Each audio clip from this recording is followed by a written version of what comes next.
Hello दोस्तों, नमस्कार। Political science learning में आप सभी का स्वागत है।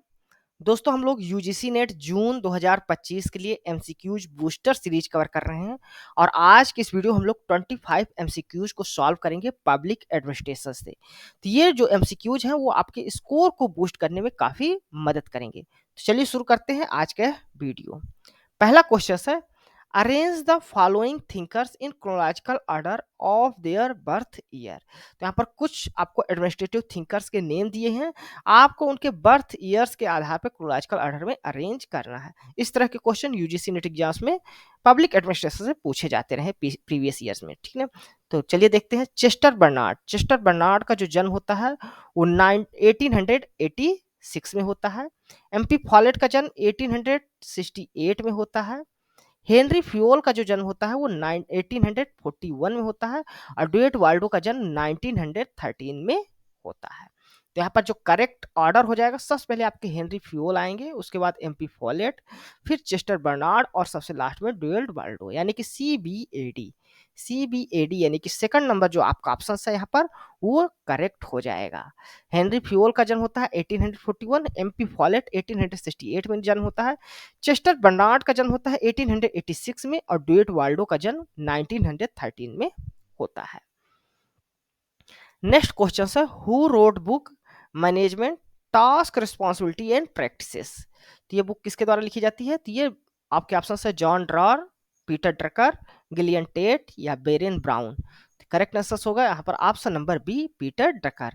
पीटर ड्रकर जो होते पुस्तक लिखते हैं management tasks responsibilities and practices, जो 1973 में पब्लिश होती है। इसमें वो आउटलाइन करते हैं role and responsibility of the managers को और इंपॉर्टेंस देते हैं। सेटिंग मैनेजर का जो काम होता है वो सेटिंग ऑब्जेक्टिव होता है, ऑर्गेनाइजिंग वर्क होता है, एम्प्लॉय को मोटिवेट करना होता है और साथ साथ परफॉर्मेंस को मेजर करना भी होता है। पीटर डकर पायनियर माने जाते हैं मैनेजमेंट थ्योरी के, तो याद रखिएगा मैनेजमेंट थ्योरी से रिलेटेड हैं।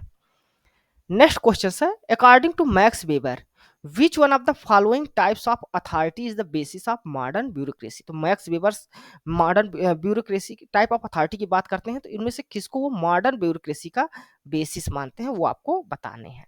आपका ऑप्शन है ट्रेडिशनल, दूसरा है करिश्मेटिक, पहला है ट्रेडिशनल, दूसरा करिश्मेटिक, तीसरा है लीगल रेशनल और चौथा है पॉपुलर। तो यहाँ पर जो करेक्ट आंसर होगा वो ऑप्शन नंबर सी होगा, यानी कि लीगल रेशनल जो टाइप की अथॉरिटी है वो बेसिस है मॉडर्न ब्यूरोक्रेसी का, मैक्स वेबर्स के अनुसार। तो मैक्स वेबर आइडेंटिफाई करते हैं थ्री टाइप्स की ब्यूरोक्रेसी, जिसमें आपका आता है ट्रेडिशनल ब्यूरोक्रेसी, करिश्मेटिक ब्यूरोक्रेसी और लीगल रेशनल अथॉरिटी, जिसमें लीगल रेशनल जो अथॉरिटी है वो मॉडर्न ब्यूरोक्रेसी का बेसिस माना जाता है। मैक्स वेबर जो आइडियल टाइप ऑफ ब्यूरोक्रेसी का कॉन्सेप्ट है वो डिस्क्राइब करते हैं अपनी पुस्तक इकोनॉमी एंड सोसाइटी, जो 1921 में पब्लिश्ड होती है। नेक्स्ट क्वेश्चन है, who defined development administration as an action oriented goal oriented administrative system. तो कौन डिफाइन करता है डेवलपमेंट एडमिनिस्ट्रेशन को as action oriented goal oriented administrative के रूप में? आपके ऑप्शन है एफ डब्ल्यू रिक्स, ड्यूल्ट वाल्डो, रॉबर्ट डहल या एडवर्ड विडनर। तो करेक्ट आंसर होगा यहाँ पर ऑप्शन नंबर डी, यानी कि एडवर्ड विडनर जो है वो डिफाइन करते हैं डेवलपमेंट एडमिनिस्ट्रेशन को as an action oriented goal oriented administrative systems के रूप में। नेक्स्ट क्वेश्चन है, arrange FM Marx classifications of bureaucracy in correct sequence. तो एफएम मार्स ने क्लासिफिकेशंस दिया है ब्यूरोक्रेसी का, तो जिस क्रम में उन्होंने दिया है उस क्रम में आपको अरेंज करना है। तो सबसे पहले वो गार्जियन ब्यूरोक्रेसी की बात करते हैं, उसके बाद कास्ट ब्यूरोक्रेसी की बात करते हैं, फिर पेट्रोनेज ब्यूरोक्रेसी की बात करते हैं और फोर्थ नंबर में मेरिट ब्यूरोक्रेसी की बात करते हैं। तो यहाँ पर जो करेक्ट आंसर हो जाएगा BDCA ने थर्ड नंबर जो आपका ऑप्शन है वो यहाँ पर करेक्ट हो जाएगा। तो फिर मार्क्स क्लासिफिकेशन देते हैं ब्यूरोक्रेसी का। गार्जियन ब्यूरोक्रेसी किसको बताते हैं? ऐसी ब्यूरोक्रेसी जो सर्व करती है जो गार्जियन ऑफ द स्टेट के रूप में। फिर कास्ट ब्यूरोक्रेसी किसको बताते हैं? कास्ट ब्यूरोक्रेसी जो होती है वहां पर वो इन्फ्लुएंस होती है caste based appointment and functions से। पेट्रोनेज जो ब्यूरोक्रेसी होती है, यहाँ पर जो ब्यूरोक्रेसी में अपॉइंटमेंट किए जाते हैं वो पेट्रोनेज या पॉलिटिकल कनेक्शंस के आधार पर किए जाते हैं। और मेरिट बेस्ड जो ब्यूरोक्रेसी होती है उसमें जो ब्यूरोक्रेसी है उसका अपॉइंटमेंट मेरिट या क्वालिफिकेशंस के आधार पर होता है। तो यहाँ पर करेक्ट आंसर जो हो जाएगा वो ऑप्शन नंबर 3 था।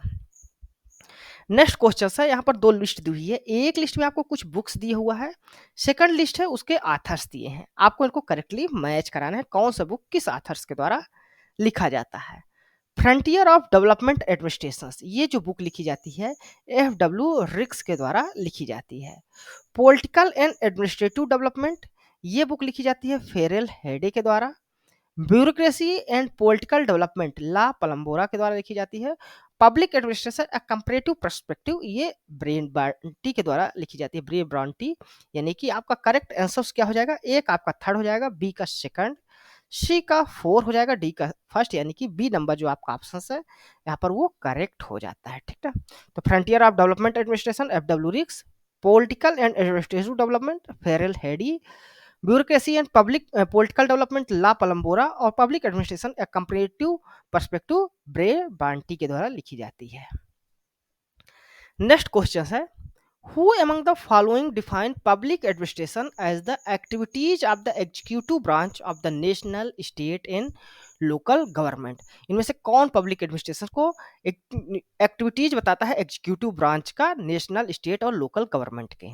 आपके ऑप्शन है मार्टिन मार्स, लूथर गुलिक, हर्बर्ट एस साइमन या मार्शली डिमार्क। तो करेक्ट आंसर जो होगा वो ऑप्शन नंबर सी यहाँ पर होगा। ठीक ना, तो option number C Herbert S Simon public administration को डिफाइन करते हैं और कहते हैं कि ये एक्टिविटीज है एग्जीक्यूटिव ब्रांच का नेशनल, स्टेट और लोकल जो गवर्नमेंट होती है उसका। नेक्स्ट क्वेश्चन है, who among the following came out with an innovative idea of constructive conflict? Constructive conflict का आइडिया किसके द्वारा दिया जाता है? ऑप्शन है आपके Mary Parker Follett, Woodrow Wilson, Max Weber या हेनरी फ्यूल। तो यहाँ पर करेक्ट आंसर होगा ऑप्शन नंबर ए, यानी कि मैरी पार्कर फॉलेट्स के द्वारा कंस्ट्रक्टिव कॉन्फ्लिक्ट का कॉन्सेप्ट दिया जाता है। कंस्ट्रक्टिव कॉन्फ्लिक्ट क्या होता है उसको आप लोग जरूर याद कर लीजिएगा। Which one of the following was not a supporter by Taylor in his scientific management theory? तो इनमें किसको सपोर्ट नहीं करते एफ.डब्ल्यू. टेलर अपने साइंटिफिक मैनेजमेंट थ्योरी में? ऑप्शन है efficiency evolution expert, concept of economic man, functional foremanship, standardisation of tools. Scientific management जो theory देते हैं एफ.डब्ल्यू. टेलर, उसमें कॉन्सेप्ट ऑफ वो इकोनॉमिक मैन देते हैं, फंक्शनल फोरमैनशिप की बात करते हैं और स्टैंडर्डाइजेशन ऑफ टूल्स की बात करते हैं। वो इफिशियंसी एवोल्यूशन एक्सपर्ट की बात नहीं करते, यानी कि ए नंबर यहाँ पर करेक्ट आंसर हो जाएगा। F W. Taylor father of scientific management जाने जाते हैं। ये इंपॉर्टेंस देते हैं standardisation of tools, functional foremanship का कॉन्सेप्ट देते हैं, साथ साथ ये कॉन्सेप्ट ऑफ इकोनॉमिक मैन्स का भी देते हैं। ये इफिशियंसी एवोल्यूशन एक्सपर्ट की बात नहीं करते, बल्कि टाइम मोशन स्टडीज की बात करते हैं, जिसमें वो डायरेक्ट ऑब्जर्वेशंस रखना चाहते हैं वर्क प्रोसेस का, इफिशियंसी को इम्प्रूव करने के लिए और प्रोडक्टिविटी जो है उसको इम्प्रूव करने के लिए। नेक्स्ट क्वेश्चन है, the paper entitle study of administration publish in political science quarterly in 1887 written by. तो स्टडी ऑफ एडमिनिस्ट्रेशन जो पेपर है ये 1887 में पॉलिटिकल साइंस क्वार्टरली में पब्लिश होता है। किसके द्वारा लिखा जाता है? ऑप्शन है Henri Fayol, Woodrow Wilson, Mary Parker Follett या मैक्स वेबर। तो ये फेमस लेटर है जो वुडरो विल्सन के द्वारा लिखा जाता है 1887 में। कहाँ पब्लिश होता है ये भी याद रखिएगा, पॉलिटिकल साइंस क्वार्टरली में। नेक्स्ट क्वेश्चन है, तो यहाँ पर करेक्ट आंसर आपका वुडरो विल्सन हो जाता है। ठीक है, नेक्स्ट क्वेश्चन है, which of the following are the characteristics of Weber's ideal bureaucracy? तो मैक्स वेबर जो आइडियल ब्यूरोक्रेसी के कैरेक्टरिस्टिक बताते हैं उनमें से इनमें यहाँ पर कौन कौन सी कैरेक्टरिस्टिक है? वो स्टाफ एंड लाइन की बात नहीं करते, इम्पार्शनलिटी की कैरेक्टरिस्टिक बताते हैं वो आइडियल ब्यूरोक्रेसी के, हायरार्की का भी बताते हैं, इनफॉर्मल ऑर्गेनाइजेशंस की बात नहीं करते। तो यहाँ पर सेकंड और थर्ड आपका करेक्ट हो जाएगा, यानी कि ऑप्शन नंबर बी यहाँ पर आपका करेक्ट हो जाएगा। ठीक, मैक्स वेबर आइडियल ब्यूरोक्रेसी को कैरेक्टराइज करते हैं जिसमें इम्पार्शियलिटी और हायरार्की आती है। यहाँ पर प्रिंसिपल्स ऑफ ब्यूरोक्रेटिक थ्योरी देख सकते हैं मैक्स वेबर की, जिसमें वो अथॉरिटी हायरार्की की बात करते हैं, फार्मर रूल्स एंड रेगुलेशंस की बात करते हैं, डिवीजन ऑफ लेबर की बात करते हैं, कैरियर ओरिएंटेशन, इम्पार्शनलिटी की बात करते हैं और साथ साथ फार्मर सिलेक्शन प्रोसेस की बात करते हैं। नेक्स्ट क्वेश्चन है, the most logical criteria to distinguish line function from staff. तो लाइन फंक्शंस को स्टाफ फंक्शन से अलग करने का क्या लॉजिकल क्राइटेरिया है इनमें से? Functional relationship, authority relationship, grouping of functions या डिपार्टमेंटलाइजेशंस। तो यहाँ पर करेक्ट आंसर जो होगा वो ऑप्शन नंबर बी होगा, अथॉरिटी रिलेशनशिप। एक्सप्लेनेशन में समझ लेते हैं। सबसे पहले लाइन फंक्शंस क्या होता है उसको समझ लेते हैं।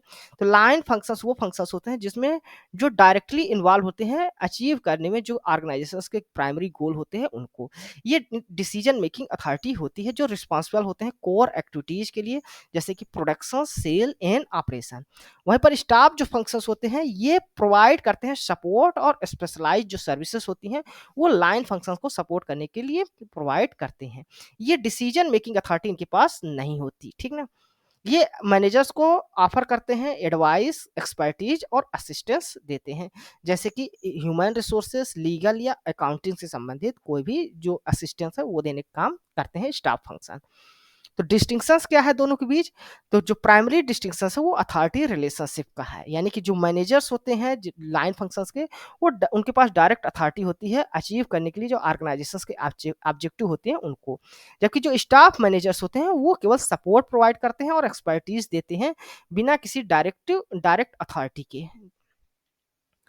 नेक्स्ट क्वेश्चन है, which of the following are the determinant of the job satisfactions according to Frederick Herzberg? तो फेडरिक हेर्जबर्ग के अनुसार इनमें से कौन से डिटर्मिनेंट है जो जॉब सेटिस्फैक्शंस के हैं? यहाँ पर आपका करेक्ट आंसर क्या क्या होगा? अचीवमेंट की बात करते हैं, रिकॉग्निशंस और वर्क इटसेल्फ, ये तीनों जॉब सेटिस्फैक्शंस का मोटिवेशन का काम करते हैं।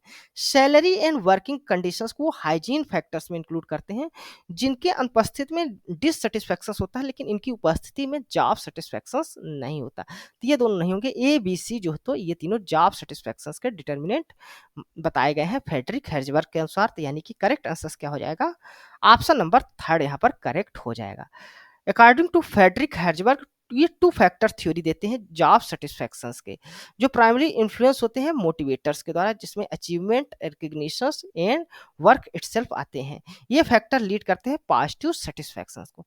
वहीं पर सैलरी और जो वर्किंग कंडीशंस होते हैं उनको हाइजीन फैक्टर्स के रूप में कंसीडर करते हैं। वो कहते हैं कि इनके अब्सेंस की वजह से डिससेटिस्फैक्शंस होता है, लेकिन इनके प्रेजेंस की वजह से जॉब सेटिस्फैक्शंस नहीं होता एम्प्लॉयर के अंदर। नेक्स्ट क्वेश्चन है, who among the following has written book public policy making reexamine and design for policy science? तो ये बुक किसके द्वारा लिखी जाती है? आपके ऑप्शन है Harold Lasswell, Thomas R Dye, Rosillo Peter या हेजेल ड्रॉर। तो ये पुस्तक जो लिखी जाती है ऑप्शन नंबर डी यानी हेजेल ड्रॉर के द्वारा ये पुस्तक लिखी जाती है। पब्लिक पॉलिसी मेकिंग रीएग्जामिन जो 1968 में पब्लिश होती है, और डिजाइन फॉर पॉलिसी साइंस 1972 में पब्लिश होती है। नेक्स्ट क्वेश्चन है, यहाँ पर दो लिस्ट दी हुई है। एक लिस्ट में आपको कॉन्सेप्ट दिया हुआ है, जो सेकंड लिस्ट है वो कॉन्सेप्ट किस थिंकर्स के द्वारा दिए गए हैं, तो आपको इनको करेक्टली मैच कराना है। Distinction between obedience and acceptance, obedience and acceptance के बीच जो डिस्टिंक्शन करने का काम या जो कॉन्सेप्ट है वो चेस्टर बर्नार्ड के द्वारा दिया जाता है। Distinctions between economic man and administrative man, ये जो डिस्टिंक्शंस किया जाता है वो हर्बर्ट एस साइमंस के द्वारा किया जाता है, ठीक ना। Distinctions between charismatic leader and legal rational authority, ये मैक्स वेबर का कॉन्सेप्ट है। और distinctions between principles and mechanics of management, ये कॉन्सेप्ट दिया जाता है एफ.डब्ल्यू. टेलर्स के द्वारा, यानी कि थर्ड नंबर, डी का थर्ड होगा, सी का फोर होगा, ए का सेकंड, बी का वन, यानी कि ऑप्शन नंबर यहाँ पर सी जो है तो वो करेक्ट हो जाएगा, ठीक। नेक्स्ट क्वेश्चन है, who among the following thinker proposal the concept of mental revolution? तो मेंटल रिवोल्यूशन का जो कॉन्सेप्ट है वो किस थिंकर्स के द्वारा दिया जाता है? आपके ऑप्शन है एफ.डब्ल्यू. टेलर, एल्टन माओ, चेस्टर बर्नार्ड या हर्बर्ट साइमंस। तो एफ.डब्ल्यू. टेलर साइंटिफिक मैनेजमेंट जो थ्योरी देते हैं उसमें वो मेंटल रिवोल्यूशन का कॉन्सेप्ट देते हैं। नेक्स्ट क्वेश्चन है, arrange the following event conferences of public administration in chronological order. तो यहाँ पर पब्लिक एडमिनिस्ट्रेशन से संबंधित कुछ इवेंट्स या कॉन्फ्रेंसेस दिए हैं, आपको उनको करेक्ट क्रोलॉजिकल ऑर्डर में अरेंज करना है जिस क्रम में वे हुए हैं। तो फिलाडेल्फिया जो कॉन्फ्रेंस होता है ये 1967 में होता है। फर्स्ट म्यूनिख कॉन्फ्रेंस होता है 1968 में। Publications of the book public administration in a time of turbulence जो डेल्ट वाल्डो के द्वारा लिखी जाती है, ये 1971 में पब्लिश होती है। और publication of the elements of the administration by Urwick जो है ये पब्लिश होती है 1943 में। तो यहाँ पर करेक्ट जो क्रोनोलॉजिकल ऑर्डर हो जाएगा, सबसे पहले डी आएगा, उसके बाद A B C, D A B C, यानी कि फोर्थ नंबर जो आपका ऑप्शन है यहाँ पर वो करेक्ट हो जाएगा, ठीक ना। Publication of element of the administration जो बुक है वो एरुक के द्वारा 1943 में लिखी जाती है। फिलाडेल्फिया जो कॉन्फ्रेंस होता है वो 1967 में होता है। फर्स्ट मिनेबुक कॉन्फ्रेंस 1968 में होता है, ये 20-20 ईयर वर्ष के अंतराल में होते हैं। फिर सेकंड जो होता है 1988 में होता है, फिर थर्ड 2008 में होता है। और publications of book public administration in a time of turbulence ड्यूअल्ट वाल्डो के द्वारा ये 1971 में पब्लिश होती है बुक। नेक्स्ट क्वेश्चन है arrange the following in a sequence as ascending to the Maslow's scale of need hierarchy. तो मैस्लो की जो नीड ऑफ हायरार्की स्केल है उसमें इसको जो बताते हैं उसको करेक्ट जो ऑर्डर है जिस ऑर्डर में वो बताते हैं उसको ऑर्डर में आपको अरेंज करना है। तो सबसे पहले वो नीड ऑफ हायरार्की में साइकोलॉजिकल नीड्स की बात करते हैं, जिसमें शरीर की जो नीड्स होती है, भूख होती है, ये सभी जो नीड्स है वो आता है। उसके बाद वो सेफ्टी नीड की बात करते हैं सेकंड नंबर में। फर्स्ट नंबर में साइकोलॉजिकल नीड्स की बात करते हैं, सेकंड नंबर में सेफ्टी नीड, थर्ड में वो बिलोंगिंग नीड्स की बात करते हैं, फोर्थ में वो एस्टीम नीड्स की बात करते हैं, और फिफ्थ में जो है वो सेल्फ एक्चुअलाइजेशन की बात करते हैं। तो यहाँ पर करेक्ट हो जाएगा ए ई बी डी सी, यानी कि सेकंड नंबर जो आपका ऑप्शन है वो यहाँ पर करेक्ट हो जाएगा, ठीक। तो जो मैस्लो की हायरार्की ऑफ नीड्स की थ्योरी है उसमें वो उसको सबसे पहले वो आता है साइकोलॉजिकल नीड्स, फिर उसके बाद safety needs, psychological needs, safety needs, love and belonging needs, esteem needs और self actualization needs. Next question है arrange the following theories or approaches in order in which they appear. तो यहाँ पर कुछ theories या अप्रोचेस दिया गया है पब्लिक एडमिनिस्ट्रेशन के, किस ऑर्डर में वो अपीयर होती हैं या दी जाती हैं, उसको आपको करेक्ट ऑर्डर में अरेंज करना है। तो यदि ह्यूमन रिलेशंस थ्योरी की बात की जाए तो एल्टन मायो देते हैं, ये लगभग देते हैं 90s 20s और जो 30s का पीरियड रहता है 90s 30s का उस दौरान आती है। मैक्स वेबर की जो थ्योरी है ब्यूरोक्रेटिक थ्योरी है अर्ली 20th सेंचुरी में आती है। न्यू पब्लिक मैनेजमेंट की थ्योरी 90s 80s और 90s 90s के सबसे रिसेंट की थ्योरी है।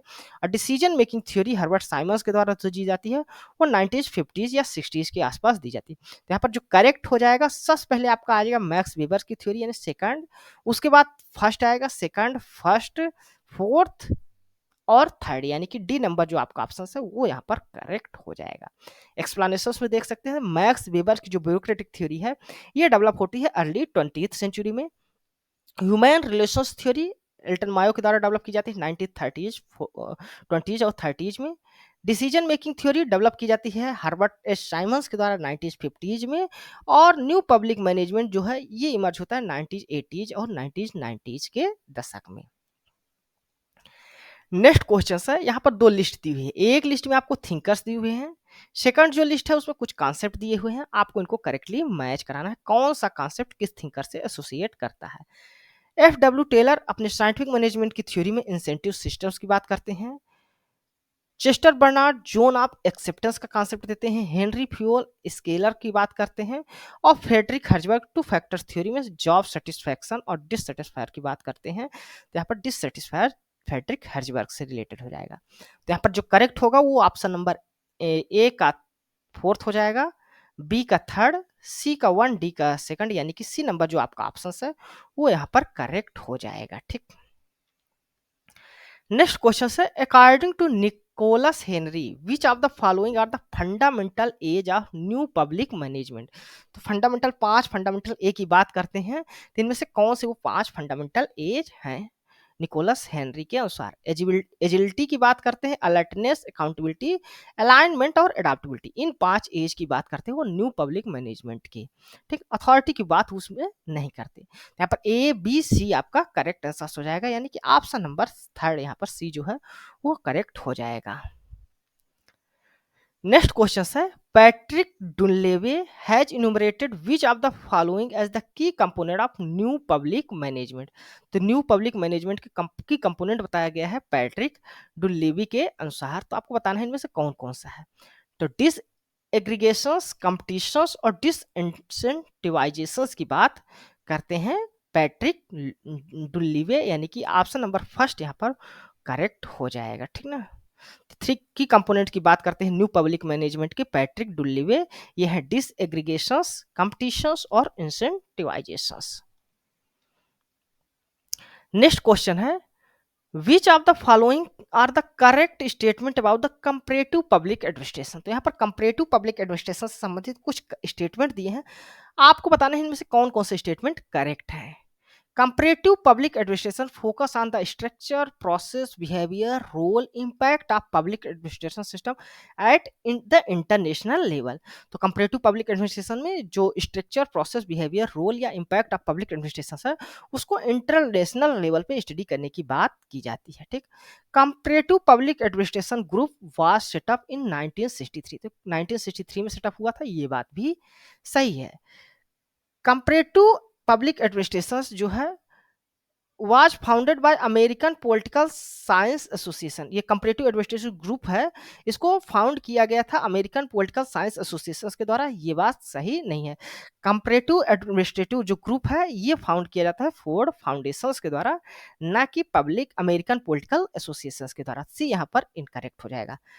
F.W. Riggs was the chairman of Comparative Administrative Group from its inception till the end of 1970 तक। तो ये F.W. Riggs जो है तो इसके चेयरमैन रहते हैं CAG के, यानी कंपैरेटिव एडमिनिस्ट्रेटिव ग्रुप के, ये बात सही है। तो यहाँ पर A, B और D जो है तो करेक्ट है, C नहीं होगा, यानी कि थर्ड नंबर जो आपका ऑप्शन है वो करेक्ट होगा। ठीक। नेक्स्ट क्वेश्चन है which of the following statement are correct regarding the Max Weber's theory of bureaucracy. यहाँ पर मैक्स वेबर्स की थ्योरी ऑफ ब्यूरोक्रेसी के बारे में कौन कौन से स्टेटमेंट करेक्ट है वो आपको बताना है। It is an iron cage of rule based rational control. तो जो Max Weber theory of bureaucracy देते हैं वो रूल बेस्ड रेशनल कंट्रोल की बात करते हैं, ये सही है। It is a rational legal authority, तो बेसिस जो होता है वो रेशनल लीगल अथॉरिटी होता है, ये भी सही है। Bureaucracy mean domination through knowledge in the form of merit, तो ये भी सही है। ब्यूरोक्रेसी का मतलब है डोमिनेशन होता है, नॉलेज उनके पास होता है in the form of merits के रूप में।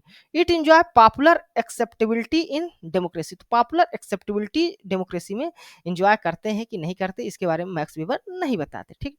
तो ये ए, बी और सी यहाँ पर करेक्ट आंसर जो हो जाएगा, बी नंबर जो आपका ऑप्शन है वो करेक्ट हो जाएगा। ठीक ना। मैक्स वेबर ब्यूरोक्रेटिक थ्योरी देते हैं 1921 में। यहाँ पर थ्री टाइप ऑफ अथॉरिटी की बात करते हैं, जिसमें ट्रेडिशनल अथॉरिटी आती है, कैरिस्मेटिक अथॉरिटी आती है और लीगल रेशनल अथॉरिटी आती है। मॉडर्न जो ऑर्गेनाइजेशन है, जो ब्यूरोक्रेसी है, उसका बेस लीगल रेशनल अथॉरिटी होता है। फीचर ऑफ आइडियल जो ब्यूरोक्रेसी है उसमें डिवीजन ऑफ लेबर देखा जाता है, एक्सपर्टीज देखा जाता है, स्पेशलाइजेशन देखा जाता है, hierarchy, impersonal relationship, rules regulations, rational legal authority देखी जाती है और मेरिट बेस्ड एच सिलेक्शंस या करियर ओरिएंटेशंस देखा जाता है। ये आइडियल टाइप ऑफ जो ब्यूरोक्रेसी है उसके कुछ फीचर्स हैं। इनकी बुक्स या लिटरेचर है तो उसको भी याद रखिएगा। आइडियल टाइप ऑफ ब्यूरोक्रेसी देते हैं 1921 में बुक पब्लिश होती है। The Protestant ethics and spirit of capitalism ये 1905 में पब्लिश्ड होती है।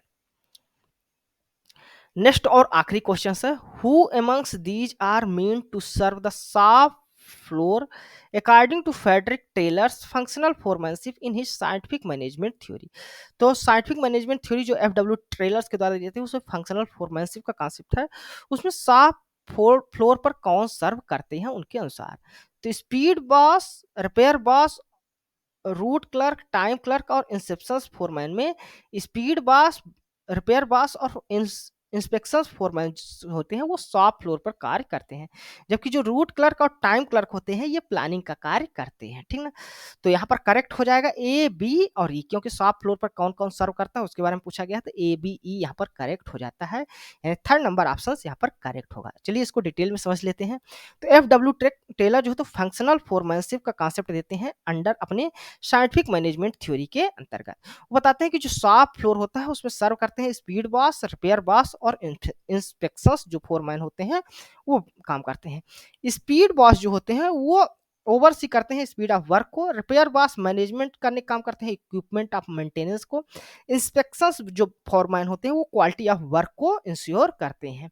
F.W.. Taylor father of scientific management जाने जाते हैं, साथ ही साथ ये कॉन्सेप्ट देते हैं फंक्शनल फोरमैनशिप का अपने work principles of scientific management में। ये कॉन्सेप्ट देते हैं फंक्शनल फोरमैनशिप का, जिसमें वो वर्कर्स को सुपरवाइज और गाइडेड करने की बात करते हैं 8 स्पेशलाइज्ड सुपरवाइजर्स के द्वारा। इस कॉन्सेप्ट के अंतर्गत जो 8 फंक्शनल फोरमैनशिप होते हैं या फंक्शनल हेड होते हैं, इसमें 4 रिस्पॉन्सिबल्स होते हैं प्लानिंग के लिए और 4 रिस्पॉन्सिबल्स होते हैं एग्जीक्यूशंस के लिए। जो 4 फंक्शनल फोरमैन होते हैं, जो रिस्पॉन्सिबल्स होते हैं प्लानिंग के लिए, उसमें आते हैं route clerk, instructions card clerk, time cost clerk और शॉप डिसिप्लिनेरियन। और जो अदर 4 फंक्शनल फोरमैन होते हैं जो सर्व करते हैं शॉप फ्लोर में, वो होते हैं gang boss, speed boss, repair boss और इंस्पेक्शंस फोरमैन या इंस्पेक्टर जो होते हैं वो। ठीक। तो धन्यवाद दोस्तों, आज की इस वीडियो हमने 25 एमसीक्यूज को सॉल्व किया पब्लिक एडमिनिस्ट्रेशन से। यह वीडियो आपको कैसा लगा है अपने कमेंट्स के माध्यम से जरूर बताइएगा। साथ साथ आप हमारे इस वीडियो को लाइक करें, हमारे इस चैनल को सब्सक्राइब करें और इसे अपने दोस्तों के साथ भी शेयर करें, ताकि इस तरह की जो वीडियो है वो आपको लगातार मिलती रहे। इसके अलावा आप हमारे टेलीग्राम चैनल पॉलिटिकल नेटवर्क को भी ज्वाइन कर सकते हैं, ताकि आप जो वहाँ पर हमारे सभी लेक्चर्स की पीडीएफ होती है वो आपको मिल सके, और इसके अलावा वहाँ पर डेली एमसीक्यूज होते हैं उसका भी बेनिफिट्स आपको एग्जाम में मिले। धन्यवाद, थैंक यू।